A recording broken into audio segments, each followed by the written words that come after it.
Conor McGregor versus Tony Ferguson. Would be a really good fight. This is a fight I would be excited to see more so than any other fight at 155. Everybody's out. You said you're not going to make any more Conor McGregor videos. Well, guess what? I wasn't, but I am. So I'm making one because I feel like making one. And because someone said, you just hate Conor McGregor. You know, I make videos, you know, sometimes the videos are just a normal video, but I usually make videos that are about fights that people are somewhat passionate about, pumped up about, and people are passionate about Conor McGregor.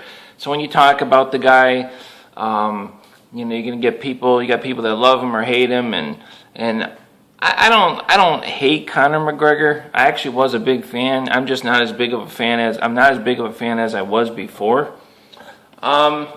But in this fight, I think I would be rooting for Conor McGregor because I don't like Tony Ferguson. That's kind of why I wanted to make this video. Most of these guys at 155, you know, 170, most of these fighters I like. These guys are all really cool guys. Those weight classes are rough. The fighters are really, really good. You know, 145, you know, as you start to get into midget category, it's just not as impressive. I don't know, something about it's just not as entertaining. But anyway, Tony Ferguson, the guy's on an 8-fight win streak. He's really arrogant. I've seen interviews with him. He's not a likable guy, at least to me. He's a great fighter, but he's not likable at all. Like, some people can pull that cocky arrogance off. Like Conor McGregor, he pulls it off. I think he's a little too far with the arrogance. It kind of rubs people the wrong way. It rubs me the wrong way slightly. You know, but he does pull it off. I think Conor needs to go back more with his, you know, whenever he has a sense of humor, when he chills out a little bit, he's actually a lot more likable.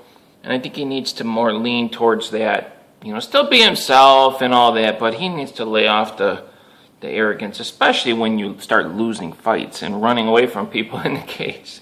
You know, it's one thing when you're steamrolling people, but man, you ain't steamrolling people no more.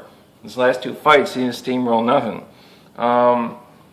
You know, so we're going to break this fight down. Now, Tony Ferguson, a lot of people might not know a lot about Tony Ferguson. He hasn't really fought a lot of big names. He did beat Josh Thompson, who, you know, is a very respected fighter, beat him in decisions. So that's, you know, it's not like he got lucky and knocked him out or anything like that. I mean, you know, Josh Thompson, he's a skilled guy. So anyway, Tony Ferguson has 21 wins. Out of his 21 wins, 9 wins are by TKO.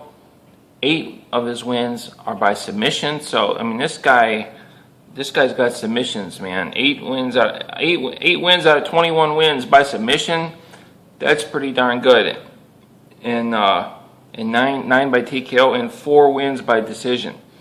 So, you know, I mean, here's the thing. Now here's the thing. When you match these two up, just gonna make this video real short, real quick.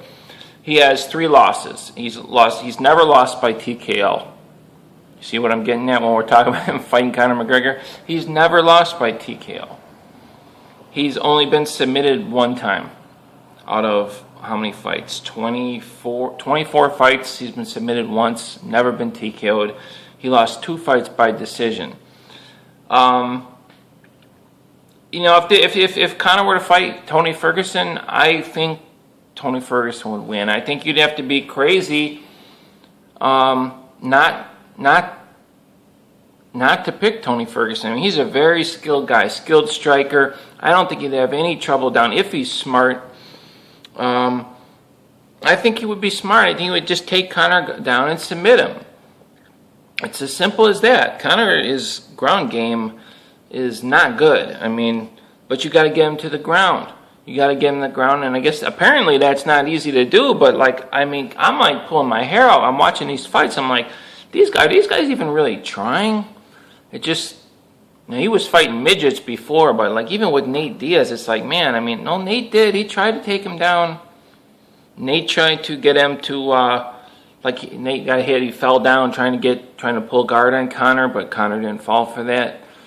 So so Nate did try, but I think Tony Ferguson's a better fighter than Nate Diaz is. Nate could beat anybody, at any time, but the Diaz brothers, people just run away from them, and they really need to go. They said go, put your boxing shoes on, put your boxing gloves on, get in there, learn to box. They need to put their wrestling shoes on and go train with wrestlers. I mean, I know they're getting older now, the Diaz brothers, but that's one area that and I'm sure they've worked on it, but they needed to literally, put the thing on your head and get your wrestling shoes and go work on wrestling, because when these people, you get in there, these American wrestlers, guys that wrestled with wrestling shoes, I mean, that's what you're up against, and and it would help them too, because they'd be able to take guys down, use their submission skills, not rely on just boxing. We're getting off topic a little bit, but at the same time we're not, because we're sizing up fighters. Tony Ferguson is a very, very good fighter. I respect him. He hasn't been in there with the toughest guys. He's on an 8-fight win streak, but I do think he would beat Conor McGregor. I think I would be rooting for Conor. I haven't really seen an interview with Tony Ferguson lately, but I'm sure if I pulled one up, I would immediately not like the guy. In the interviews I saw him, he was very unlikable personality. Just seemed really arrogant and just, I don't know, but it wasn't in a likable way at all. And people like that, you just like to see get their mouth shut. And Conor's kind of like that too. It's kind of nice to see him get his mouth shut. But I think in this fight I would be rooting for Conor McGregor, but I would expect him to lose. I'll see you guys later.